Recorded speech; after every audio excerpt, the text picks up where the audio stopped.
So hello guys, Decoveng events and party wavers ಇಂದ ಇವತ್ತು ಬಂದ್ಬಿಟ್ಟು ಡೇ 29 ಆಫ್ 100 ಡೇಸ್ ಚಾಲೆಂಜಸ್ ಅಲ್ಲಿ ಇವತ್ತು ನಮ್ಮ ಪ್ರಾಡಕ್ಟ್ ಬಂದ್ಬಿಟ್ಟು BD08 ಪೈರೋ ಮಿಷಿನ್ ಅಂಡ್ ಇದು ಬಂದ್ಬಿಟ್ಟು 8 ಚಾನಲ್ ಮಿಷಿನ್ ಆಗಿರುತ್ತೆ.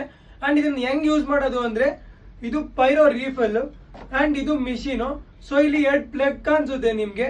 ಅಂಡ್ ಈ ಮಿಷಿನ್ ರೀಫಲ್ಸ್ ಇದು ನಿಪ್ ಓಪನ್ ಮಾಡ್ಕೊಂಡು ಇಲ್ಲಿ ಇನ್ಸರ್ಟ್ ಮಾಡ್ಕೋಬೇಕು ನೀವು. ಅಂಡ್ ಆನ್ ಆಫ್ ಆಪ್ಷನ್ ಕಾಣಿಸುತ್ತೆ ನಿಮ್ಗೆ. ಆನ್ ಮಾಡ್ಕೊಂಡು ನಾವು ರಿಮೋಟ್ ಕೊಟ್ಟಿರ್ತೀವಿ, 2 ರಿಮೋಟು. ಒಂದು ಬಂದ್ಬಿಟ್ಟು 8 ಚಾನಲ್ಸ್ ನ ಒಂದೇ ರಿಮೋಟ್ ಅಲ್ಲಿ ಪ್ರೆಸ್ ಮಾಡಿದ್ರೆ ವರ್ಕ್ ಆಗುತ್ತೆ. ಅಂಡ್ ಇನ್ನೊಂದು ಬಂದ್ಬಿಟ್ಟು ABCD ಅಂತ, ಲೈಕ್ A ಚಾನಲ್ದು ಒಂದ್ಸತಿ ಪ್ರೆಸ್ ಮಾಡಿದ್ರೆ A ಚಾನಲ್ದು ಮಾತ್ರ ಪೈರೋ ವರ್ಕ್ ಆಗುತ್ತೆ, B ಒತ್ತಿದ್ರೆ Bದು ವರ್ಕ್ ಆಗುತ್ತೆ ಹಂಗೆ. ಅಂಡ್ ಇದ್ರದ್ದು ಪ್ರೈಸ್ ಬಂದ್ಬಿಟ್ಟು ಜಸ್ಟ್ 3600 ರುಪೀಸ್ಗೆ ನಾವು ನಿಮಗೆ ಕೊಡ್ತಿರ್ತೀವಿ. ಬೇಕು ಅನ್ನೋರು ಕೆಳಗಡೆ ಕೊಟ್ಟಿರೋ ನಂಬರ್ಗೆ ಕಾಂಟ್ಯಾಕ್ಟ್ ಮಾಡಿ ಬುಕ್ ಮಾಡ್ಕೊಳ್ಳಿ, ಅವ್ರು ನಮ್ಮ ಶಾಪ್ನ ವಿಸಿಟ್ ಮಾಡಿ. ಫಾರ್ ಮೋರ್ ಡೀಟೇಲ್ಸ್ ನಮ್ಮ ಪ್ರೊಫೈಲ್ನ ವಿಸಿಟ್ ಮಾಡಿ, ಲೈಕ್ ಮಾಡಿ, ಶೇರ್ ಮಾಡಿ, ಸಪೋರ್ಟ್ ಮಾಡಿ. Thank you Decoveng events. ಚಲೋ.